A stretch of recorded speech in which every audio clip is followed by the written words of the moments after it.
Hello दोस्तों, नमस्कार। Exam tower पाठशाला में एक बार फिर आपका स्वागत है। दोस्तों, इस वीडियो में हम ज्योग्राफी का टेस्ट सीरीज जो करवा रहे हैं उसी को आगे पढ़ाएंगे। तो चलिए, इंडियन ज्योग्राफी में 50 तक 49 तक हो गया था, 50 से शुरू कर रहे हैं। ये निम्नलिखित में से कौन सी लवड़ी झीलें हैं? तो देखिए, लवड़ी झीलें का मतलब सलाइन वाटर, सलाइन लेक।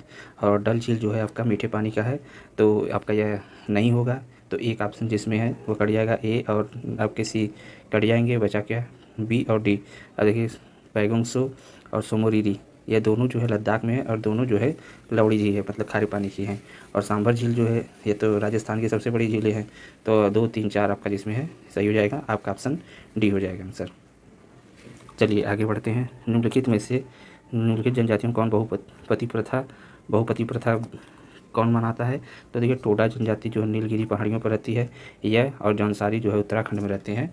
ये दोनों जो है बहुपति प्रथा का को मानते हैं। तो 1 और 2 ऑप्शन जिसमें सही हो जाएगा, ऑप्शन ए आपका सही हो जाएगा। थारू जनजाति दीपावली को शोक के रूप में मनाते हैं, उत्तर प्रदेश की जनजाति है ये। चलिए 52 देख लेते हैं। निम्नलिखित में से किस राज्य को मोरेसिस बेसिन के नाम से जाना जाता है? तो मोरेसिस बेसिन आपको मिजोरम को जाना जाता है, आपका ऑप्शन डी हो जाएगा। और क्यों कहा जाता है इसे? यह जो चट्टानें होती हैं मृदुल और असंगठित होते हैं, और असंगठित चट्टानें हैं। देखिए, हाल ही में किस राज्य में कोंगू नाडु को एक पृथक राज्य बनाने की मांग की गई? तो तमिलनाडु में है। और जो तमिलनाडु के पश्चिम उत्तर है क्षेत्र है, जैसे यह तमिलनाडु है, तमिलनाडु के पश्चिम और उत्तर का क्षेत्र है, इसको जो है बनाया जाने की बात की जा रही है, कोंगू नाडु। तो आपका ऑप्शन सी हो जाएगा। देखिए 54 नंबर देखेंगे। निम्नलिखित में से कौन सी ब्रह्मपुत्र की सहायक नदियाँ हैं? तो देखिए, बूढ़ी, दिहांग, धनसिरी और संकोस, ये सब जो है आपके ब्रह्मपुत्र की सहायक नदी। इसके अलावा जो है और सब, जैसे सुबनसिरी हो गया, धनसिरी हो गया, कामेंग हो गया, कमला हो गया, और आपका जो है कि तीस्ता हो गया, ये सब जो है ब्रह्मपुत्र की सहायक नदियाँ हैं। और दिहांग हो गया, ये सब जो है ब्रह्मपुत्र की सहायक नदियाँ। तो दिहांग और धनसिरी जो नदियाँ हैं ये बाएं तट से मिलती हैं, और संकोस जो नदी है दाएं तट से मिलती है। तो आपका ये तीनों सही हो जाएगा, आपका ऑप्शन डी हो जाएगा। चलिए 55 नंबर देखेंगे। कौन सी जनजाति और कौन से प्रदेश में रहती है? तो देख लेते हैं। मंगनियार राजस्थान में रहती हैं, ओंग अंडमान और निकोबार में रहती हैं, चांग्यार लद्दाख में, और खस जो है अरुणाचल प्रदेश में नहीं रहती है। यही आंसर सम्मिलित नहीं है, और यही जो है आंसर हो जाएगा, क्योंकि खस जनजाति जो है उत्तराखंड, हिमाचल प्रदेश और जम्मू कश्मीर राज्य में निवास करती है। 56 नंबर देख लेते हैं। निम्नलिखित में से कौन सम्मिलित नहीं है? तो देखिए, भोजताल बलिया में है, रामताल मेरठ में है, शुक्रताल पीलीभीत में नहीं है। शुक्रताल जो है आपका कहाँ पर है? यह मुजफ्फरनगर में है। और कीटम झील आगरा में है। तो आपका ऑप्शन सी हो जाएगा, सुमिलित नहीं है। चलिए आगे देखते हैं। देखिए, अभी हाल ही में सक्रिय रहा जवाद आया है, और जवाद यह कहाँ पर आया? वेस्ट बंगाल में आया, बे ऑफ बंगाल में आया है। और बे ऑफ बंगाल के तट पर जो है आपका बांग्लादेश और इंडिया को यह इससे जो है बहुत ही ज़्यादा नुकसान हुआ है। तो इसमें जो है आपका कौन सा ऑप्शन हो जाएगा? तो देखिए, आपका उड़ीसा तट और आंध्र प्रदेश तट, और इसके साथ ही बांग्लादेश। तो आपका 1, 2 है ऑप्शन, वही सही हो जाएगा, क्योंकि गुजरात और महाराष्ट्र तो आपका पश्चिम में पड़ते हैं। चलिए 58 नंबर देख लेते हैं। हाल ही में राष्ट्रीय वन्यजीव बोर्ड ने पंगोलिखा वन्यजीव अभ्यारण्य के समीप सड़क निर्माण को मंजूरी दी है। यह वन्यजीव अभ्यारण्य कहाँ पर है? या सिक्किम में है। तो 58 का सी ऑप्शन हो जाएगा। चलिए 59 नंबर देख लेते हैं। पर्वत श्रेणी और उनकी सर्वोच्च चोटी। तो देखिए, मिजो हिल्स जो है मिजोरम में पड़ता है, इसकी सर्वोच्च चोटी ब्लू माउंटेन है। नागा हिल्स सारामती इसकी चोटी है, नागालैंड का पर्वत है। ये दोनों जो है सुमेलित नहीं है, ये उल्टा दिया हुआ है, इसलिए ये दोनों गलत हो जाएंगे। और गारो हिल्स जो है खासी गारो जयंतियाँ जो पहाड़ियाँ आपको मेघालय में मिलती हैं, और गारो की सबसे ऊंची चोटी नोकरेक है। तो आपका यह जो होगा पीक नोकरेक है। तो आपका केवल 3 सही होगा, तो आपका ऑप्शन सी हो जाएगा। चलिए 60 नंबर देख लेते हैं। ब्लैक सॉइल के संदर्भ में है, कौन सा इसमें सही नहीं है? तो देखिए, ब्लैक सॉइल जो है आपका कुल भौगोलिक क्षेत्रफल के 16.6% भाग पर विस्तृत है। नाइट्रोजन, फास्फोरस, ह्यूमस की अधिकता होती है। यह गलत हो जाएगा। नाइट्रोजन, फास्फोरस और इसकी जो है अधिकता नहीं होती, बल्कि यह कमी होती है। इसके स्थान पर इसमें लौह पाए जाते हैं, लोहा, चूना, कैल्शियम, पोटास, एल्युमिनियम, मैग्नीशियम अधिक मात्रा में पाए जाते हैं। फिर से सुन लीजिए, लोहा, एल्युमिनियम, चूना, पोटास, मैग्नीशियम, ये सब पाए जाते हैं। और काली मिट्टी का निर्माण बेसाल्ट लावा चट्टान के अपक्षय और अपरदन से हुआ है। तो आपका ये भी सही है, ये सही है, ये सही है, और केवल बी गलत है, सुमिलित नहीं है। तो आंसर बी हो जाएगा। चलिए, उत्तर भारत के मैदानों की विशेषताओं के संदर्भ में आपको कुछ, उत्तर भारत का जो मैदान है, उत्तर तराई, बांगा, खादर और भाबर में बटे होते हैं, यह सही है। भाबर क्षेत्र में नदियाँ विलुप्त हो जाती हैं तो तराई क्षेत्र में धरातल पर प्रकट होती हैं, यह भी सही है। देखिए भाबर क्षेत्र क्या होता है, जैसे बड़े बड़े हिमालय के गोलाश्म हैं, जब नदियाँ चलती हैं तो अपने युवावस्था में होती हैं तो बड़ी बड़ी चट्टानों और गोलाश्मों को काट कर अपने साथ लेकर आती हैं, और भाबर क्षेत्र में जब वो छोड़ देती हैं तो वहाँ पर नदियाँ जो हैं कि उसके नीचे से बहती हैं, मतलब कि विलुप्त नज़र आती हैं। तो भाबर क्षेत्र में जो है कंकड़ पत्थर ज़्यादा होने के कारण वहाँ पर नदियाँ विलुप्त दिखाई देती हैं। और उसके बाद जब तराई क्षेत्र आता है, दलदली इलाका, तो वहाँ पर जब नदियाँ फिर से प्रकट हो जाती हैं। तो यह जो है सही, यह जो है आपका सही है। पुरानी जलोढ़ मृदा को खादर और नवीन को बांगर कहते हैं, या उल्टा दिया हुआ है। पुरानी को जो है बांगर कहते हैं और नवीन को जो है खादर कहते हैं, और खादर जो है ज़्यादा उपजाऊ होती है। तो यह गलत हो जाएगा, 1 और 2 सही है। तो आपका ऑप्शन सत्य पूछा है तो 1 और 2 ऑप्शन सी सही होगा। चलिए, हाल ही में सुर्खियों में रहा लेमेरू हाथी अभ्यारण्य किस राज्य में प्रस्तावित है?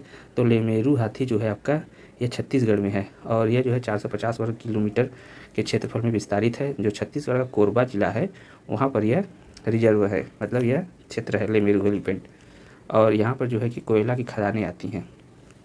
चलिए 63 नंबर देख लेते हैं।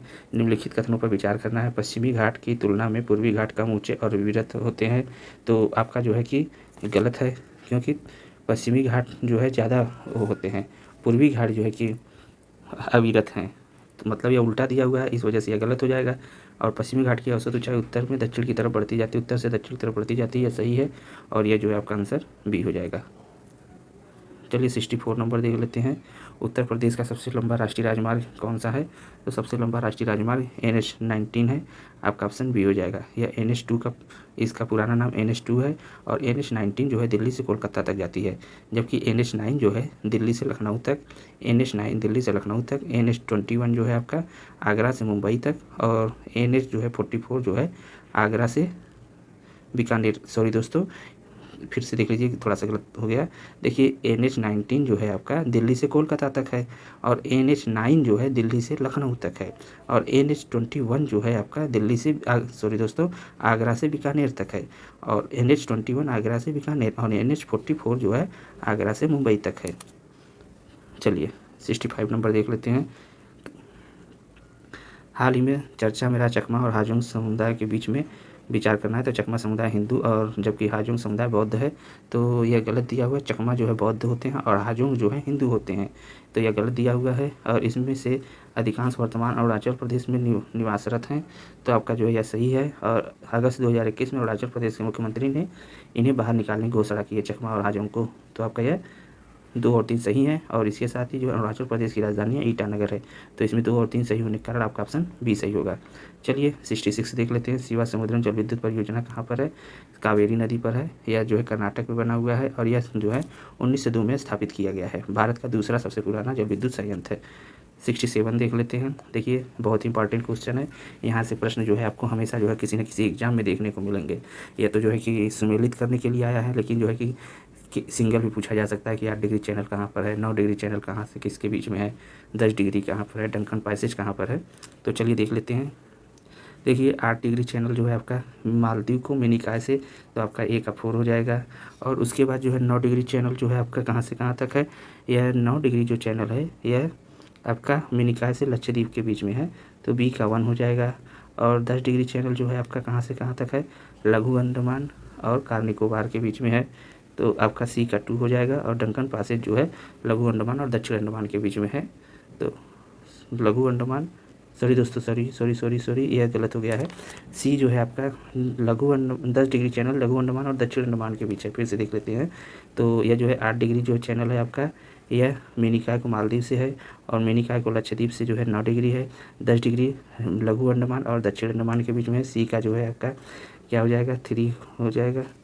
C का 2 होगा, सॉरी दोस्तों, लघु अंडमान और कार निकोबार के बीच में है। 10 डिग्री लघु अंडमान और कार निकोबार के बीच में है, और डंकन पैसेज जो है लघु अंडमान और दक्षिण अंडमान के बीच में है। तो आपका जो है क्या कौन सा आंसर हो जाएगा? तो यह 4, 1 और 2, 3, 4, 1, 2, 3 आपका B ऑप्शन है, यही हो जाएगा। चलिए 68 नंबर देख लेते हैं। हाल ही में चर्चा में रहा केज कल्चर का संबंध किससे है? केज कल्चर जो है आपका मत्स्य पालन से है, और यह जो है आपका B ऑप्शन सही हो जाएगा। चलिए 69 नंबर देख लेते हैं। विश्व में सबसे लंबा बांध कौन सा है? तो देखिए विश्व का सबसे लंबा बांध हीराकुंड बांध है, जो महानदी पर बना है उड़ीसा में। इसकी बांध की लंबाई 61 मीटर है, और 4,801 मीटर लंबा विश्व का सबसे लंबा बांध है यह। तो आपका हीराकुंड होगा, महानदी पर बना है। महानदी को उड़ीसा का सुख कहा जाता है। चलिए 70 नंबर देख लेते हैं। मेघालय के पठार में कोयला, चूना, पत्थर और यूरेनियम जैसे खनिजों के भंडार हैं, तो यह सही है। और चेरापूंजी नग्न चट्टानों से ढका स्थल है और यहाँ वनस्पति लगभग नहीं के बराबर है, यह भी सही है। देखिए छोटा नागपुर के पठार के की तरह जो मेघालय का पठार में भी जो है कोयला पाया जाता है, क्योंकि यह इसी का भाग था। मालदा गारो गैप के कारण यह अलग हो गया है। तो छोटा नागपुर पठार पे जो है आपका कोयला, लोहा, सिलिमनाइट, चूने, पत्थर, यूरेनियम पाए जाते हैं। तो यह भी यहाँ पर भी पाए जाते हैं, क्योंकि यह जो है ये सब जो प्रायद्वीपीय भारत का भाग है। और अधिकतम जो वर्षा दक्षिण पश्चिम मानसून से यहाँ पर होती है, और सबसे ज़्यादा वर्षा जो है आपके यहीं गारो खासी जयंतिया की पहाड़ियों पर होते हैं। चेरापूंजी में पहले होता था, अब जो है मासीराम में होता है, और यहाँ पर जो वनस्पतियाँ चेरापूंजी में नहीं के बराबर है। चलिए 71 देख लेते हैं। भारत को कितने कृषि जलवायु प्रदेशों में बांटा गया है? तो भारत को जो है आपको यह 15 कृषि जलवायु प्रदेशों के तहत बांटा गया है। आपका ऑप्शन ए हो जाएगा, और ये कई बार क्वेश्चन पूछा गया है। देखिए हाल ही में खादी एवं ग्राम उद्योग आयोग द्वारा उत्तर प्रदेश के एक गाँव में देश की पहली mobile honey processing van launch की गई। इसका संबंध किससे है? तो यह मीठी क्रांति से है। आपका ऑप्शन डी हो जाएगा। भारत सरकार का एक महत्वाकांक्षी पहल है मोबाइल हनी प्रोसेसिंग वैन, और यह कहाँ पर किया गया है? गाजियाबाद जिले के सिरोरा गांव में लॉन्च किया गया है। चलिए 73 नंबर देख लेते हैं, और बहुत ही इंपॉर्टेंट क्वेश्चन है सब। भारत में गेहूँ की कृषि के लिए 10 डिग्री सेंटीग्रेड से 25 डिग्री सेंटीग्रेड का तापमान, यह 10 से 25 डिग्री का सेंटीग्रेड तापमान और 50 से 75 जो है आपकी वर्षा की आवश्यकता होती है, यह सही है।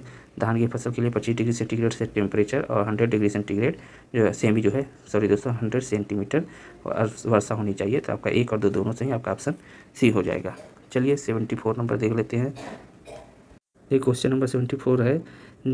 हाल ही में नीति आयोग द्वारा प्राकृतिक खेती पर एक राष्ट्रीय कार्यशाला का आयोजन किया गया। इसके संदर्भ में निम्नलिखित कथनों पर विचार करना है।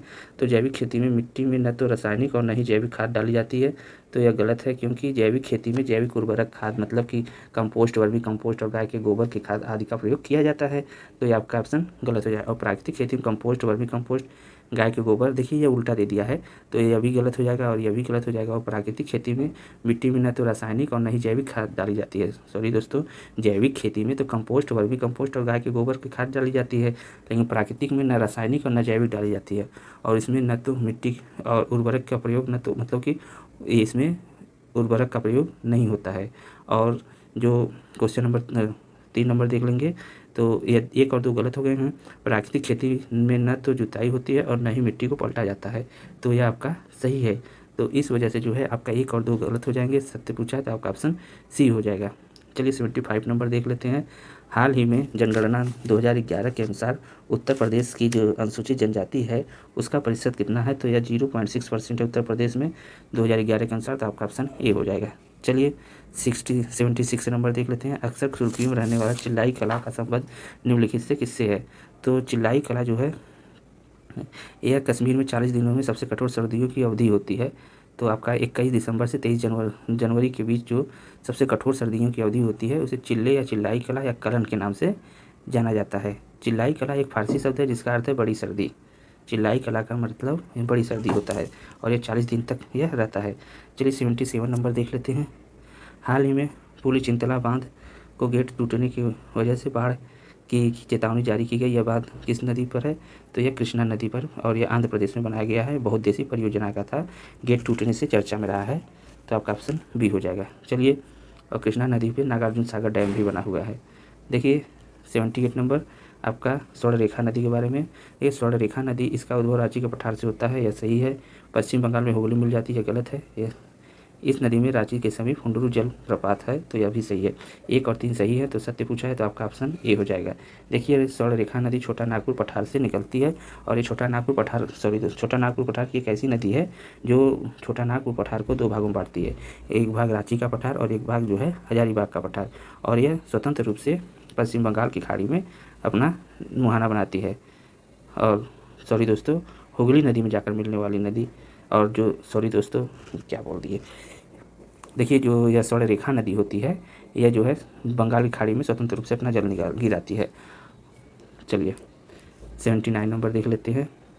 दक्षिण पश्चिम मानसून की अरब सागर शाखा व बंगाल की खाड़ी की शाखा के संदर्भ में निम्नलिखित में से कथनों पर विचार करना है। तो देखिए यह दिया हुआ है कि तमिलनाडु के तट में बंगाल की खाड़ी की वृष्टि छाया की स्थिति होती है। तो यह देखिए जब तमिलनाडु का तट बंगाल की खाड़ी के वृष्टि छाया प्रदेश में नहीं पड़ता, जैसे आपका देखिए यह है, यह तमिलनाडु का है, तो इसकी जो है समानांतर पड़ता है। यहाँ पे बंगाल की खाड़ी है, इसके समानांतर पड़ता है। और तमिलनाडु तट का जो दक्षिण पश्चिम है, तो देखिए दक्षिण पश्चिम है, मानसून अरब सागर की वृष्टि से क्षेत्र में जब पड़ता है तब यह जो है कि वृष्टि क्षेत्र में पड़ता है। तो यही वजह है कि यहाँ पर जो है कि जब शुरू में होता है मानसून का आगमन होता है तब यहाँ पर वर्षा नहीं होती है, लौटते हुए मानसून से वर्षा होती है कोरोमंडल तट पर। तो आपका ऑप्शन जो है कौन सा सही हो जाएगा, दोनों कथन असत्य हैं। तो आपका ये पूछा क्या है, इसमें कौन सा सत्य है, तो आपका ना तो 1 ना तो 2, तो आपका ऑप्शन डी हो जाएगा। चलिए 80 नंबर देख लेते हैं। वनों के प्रकार और वृक्ष की प्रजातियां हैं। तो देखिए उष्णकटिबंधीय सदाबहार वन जो है आपका रोजवुड, महोगनी, एबोनी जो है आपका हो जाएगा, ए का 2 हो जाएगा। उसके बाद उष्णकटिबंधीय अर्ध सदाबहार वन जो है किस में आते हैं, तो उष्णकटिबंधीय सदाबहार जो वन आपके होते हैं ये साइडर, होलक और कैल में आएंगे। और उष्णकटिबंधीय पर्णपाती में सागौन, साल, शीशम आएगा, सी का 4 हो जाएगा। और उष्णकटिबंधीय कांटेदार में जो है आपके कौन आएंगे, नीम, खेजरी, पलाश, ये सब कांटेदार में आएंगे। तो आपका कौन कौन सा हो जाएगा, 2143 आपका डी ऑप्शन हो जाएगा। चलिए आगे देख लेते हैं 81 नंबर। हाल ही में भारत में विश्व की सबसे ऊंची मोटर योग्य सड़क उमलिंगला दर्रे से निर्मित की गई। यह दर्रा कहाँ पर है, तो उमलिंगला दर्रा जो है आपका लद्दाख में पड़ता है। और बॉर्डर रोड्स ऑर्गेनाइजेशन के द्वारा यह इस पर जो है मोटर वाहन संचालन हेतु जो है 19,300 फीट ऊंचाई पर सबसे ऊंची मोटर योग्य सड़क बनाई गई है। और यह सड़क जो है लद्दाख के चिसुमले से लेकर दमचौक गांव को जोड़ेगी, चिसुमले को दमचौक से जोड़ने का काम करेगी। चलिए देख लेते हैं 82 नंबर। गिर, साहिवाल, सिंधी, थारपकर, यह जो है कि देखिए क्वेश्चन आया हुआ था RO जो अभी हुआ था 2021 वाला, तो उसमें आया हुआ था। तो आपका यह किसकी नस्ल है, गिर, साहिवाल, सिंधी, थारपकर, यह गाय की नस्ल है। क्वेश्चन नंबर 83 देखेंगे। कोचीन शिपयार्ड भारत का सबसे बड़ा पोत प्रांगण है, तो आपका यह सही है, सबसे बड़ा पोत प्रांगण है। कांडला एक प्राकृतिक बंदरगाह है। कांडला का नाम जो है बदल करके पंडित दीनदयाल उपाध्याय बंदरगाह कर दिया गया। भारत का सबसे गहरा पत्तन जो है विशाखापट्टनम है।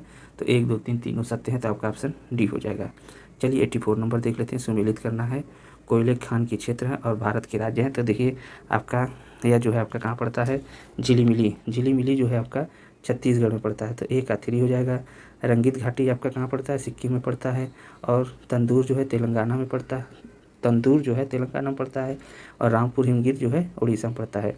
तो 3, 4, 2, 1 आपका ऑप्शन सी हो जाएगा।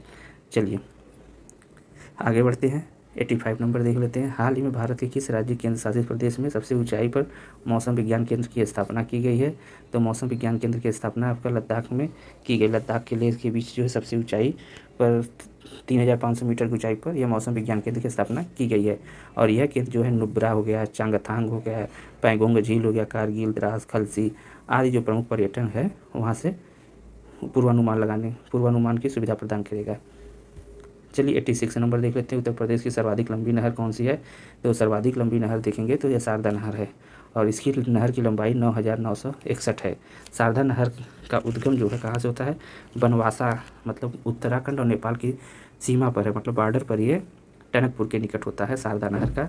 और यह नहर जो है आपका 1918 में प्रारंभ हुआ था और 1928 में यह बन करके तैयार हुआ था।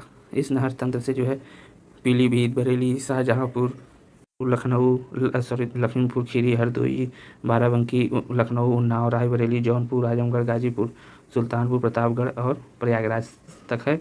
तो यह जो है आपका यहाँ तक है। और एक निचली गंगा नहर है, निचली गंगा नहर की लंबाई 8,278 है, 8,278 है। और ऊपरी गंगा नहर की लंबाई जो है कितना है, 6,496 है। और पूर्वी यमुना नहर जो है 1,440 मीटर है। तो उत्तर आपका सी आंसर सबसे सर्वाधिक लंबी नहर हो जाएगा। इसके बाद कौन सा आएगा, निचली के बाद ऊपरी के बाद पूर्वी।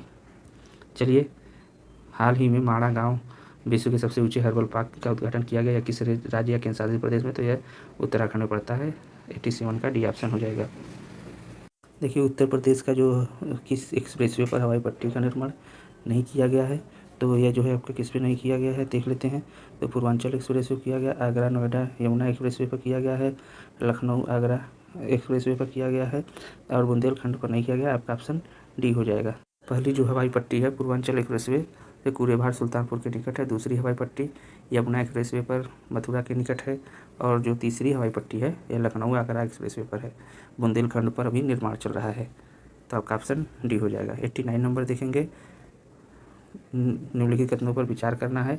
तो देखिए, भारत में एंडोलूसाइड डायोस्फोर खनिज का सर्वाधिक भंडार उत्तर प्रदेश में मिलता है, यह सही है। भारत में यूरेनियम मुख्यतः ललितपुर में पाया जाता है, तो यह भी जो है कि सही है। और उत्तर प्रदेश में कोयला मुख्यतः सोनभद्र जिले में पाया जाता है, यह भी सही है। 1 2 3 तीनों सही। आपका ऑप्शन क्या हो जाएगा? डी ऑप्शन हो जाएगा। 1 2 3 तीनों सही है। चलिए 90 नंबर देख लेते हैं। तो आपका जो है प्रायद्वीपीय अपवातंत्र हिमालयी अपवातंत्र से पुराना है, यह बिल्कुल सही बात है।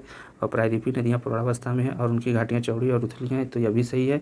और यह इसका व्याख्या कर रहा है।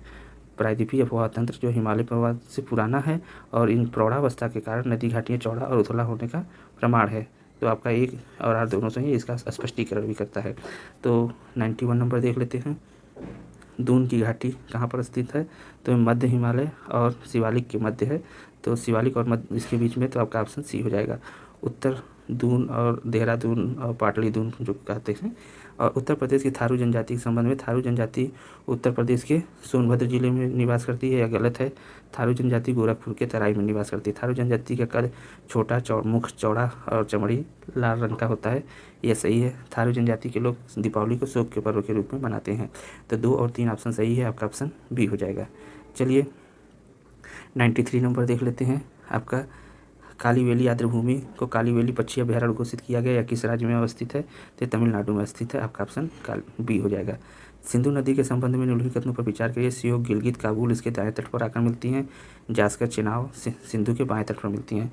1 और 2 दोनों सत्य हैं, आपका ऑप्शन सी हो जाएगा। इसके साथ ही जो बाएं तट पर चेनाब है, सतलज है, ब्यास है, रावी है, ये सब नदियाँ मिलती हैं, तो आपका ऑप्शन सी हो जाएगा। चलिए 95 नंबर देखते हैं। निम्नलिखित कथनों पर विचार कीजिए और दिए गए कूट का सही करिए। तो भारत में चांदी का जो उत्पादन जो है आपका कहाँ पर होता है? सर्वाधिक राजस्थान में प्रथम स्थान पर है, ये आपका बिल्कुल जो है सत्य है। कर्नाटक के कोलार और हट्टी खानों से भी चांदी प्राप्त होता है या सोना प्राप्त होता है, लेकिन चांदी भी यहाँ मिलता है। और जो राजस्थान की जावर की खान है वहाँ से भी चांदी निकलता है। तो 1 2 3 तीनों सही है, आपका ऑप्शन डी हो जाएगा। 96 नंबर देख लेते हैं। कौन से वन उत्तर प्रदेश में मुख्यतः पाए जाते हैं? तो देखिए, उत्तर प्रदेश में जो है आपका कौन कौन से वन पाए जाएंगे? उष्णकटिबंधीय सदाबहार वन नहीं पाए जाते, क्योंकि इसके लिए 200 सेंटीमीटर से ज़्यादा वर्षा होनी चाहिए। और जो यहाँ पर होते हैं महोगनी, रोजवुड और ये सब यहाँ पर पेड़ पौधे नहीं पाए जाते हैं। उष्णकटिबंधीय पर्णपाती वन पाए जाते हैं, उष्णकटिबंधीय कांटेदार भी पाए जाते हैं, उष्णकटिबंधीय शुष्क पर्णपाती भी पाए जाते हैं। 1 2 3 4 पाए जाते हैं, तो आपका ऑप्शन सी हो जाएगा। चलिए 97 नंबर देख लेते हैं। किस हिमालय को हिमाद्री श्रेणी भी कहते हैं? तो हिमाद्री श्रेणी किस हिमालय को कहते हैं? या बृहद हिमालय को कहते हैं। और मध्य हिमालय को लेसर हिमालय, और जो इसे जो है बृहद हिमालय को आंतरिक हिमालय कहते हैं, और शिवालिक हिमालय को बाह्य हिमालय भी कहते हैं। तो आपका ऑप्शन बी हो जाएगा। चलिए 98 नंबर देख लेते हैं। हाल ही में जारी द्विवार्षिक वन स्थिति रिपोर्ट के अनुसार भारत का जो है अभी जो है ICFR रिपोर्ट आया है, उसमें जो है भारत का वृक्षारोपण कितना है? तो 24.62 है, तो आपका ऑप्शन 2% है, तो 24.62 आपका ऑप्शन बी हो जाएगा।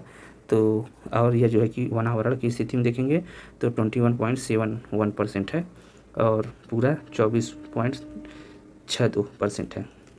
चलिए 99 नंबर देख लेते हैं। भारत का पहला ओपन राख संग्रहालय कहाँ पर स्थित है? ओपन राख संग्रहालय जो है आपका यह हैदराबाद में स्थित है, आपका ऑप्शन डी सही हो जाएगा। और देखिए, जूकू घाटी किस राज्य में अवस्थित है? तो जूकू घाटी जो है यह नागालैंड में पड़ता है, तो आपका ऑप्शन डी हो जाएगा। और इसके बाद दोस्तों जो है आगे जो है अगले वाले वीडियो में करवाएंगे। तो ठीक है दोस्तों, उम्मीद करते हैं आपको वीडियो पसंद आया होगा। लाइक शेयर सब्सक्राइब करना ना भूलिएगा। हाँ दोस्तों, इसके PDF के लिए जो है आप टेलीग्राम चैनल बना लिया गया है, आप वहाँ पर जुड़ सकते हैं।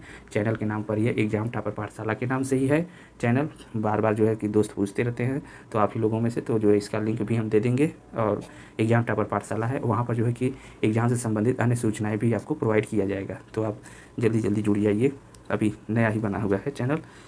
थैंक्स फॉर वॉचिंग, धन्यवाद।